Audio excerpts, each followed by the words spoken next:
Hi everyone, আজকের recipe হচ্ছে চানার ডাল। যদি ভালো লাগে তো লাইক, কমেন্ট অ্যান্ড সাবস্ক্রাইব করে দিও। প্রথমে কড়াইয়ের মধ্যে তেল দিয়ে দিলাম, তারপর শুকনা মরিচ, গোটা জিরে, আদা কুড়ানো, নারিকেল কুচি, চেরা কাঁচা লঙ্কা সব কিছু দিয়ে ভালো করে ভেজে নিলাম। নারিকেলটা যখন লাল লাল হয়ে আসে তখনই প্রেসারে সিদ্ধ করা বুটের ডালটা দিয়ে দিলাম। সিদ্ধ করার সময় লবণ আর জল দিয়ে বুটের ডালটা সিদ্ধ করে নিয়েছিলাম, ওটাকে ছেড়ে দিলাম কড়াইতে। তারপর সব একসাথে মিশিয়ে হলুদের গুঁড়ো, জিরের গুঁড়ো পরিমাণ মতন দিয়ে সামান্য পরিমাণ অল্প চিনি দিয়ে ভালো করে নাড়াচাড়া করে নিয়েছিলাম। পরিমাণে অল্প লবণটা কম ছিল তাই আর একটু লবণ দিয়ে দিয়েছিলাম।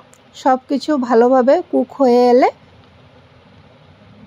2 চামচ ঘি দিয়ে নামিয়ে নিয়েছিলাম।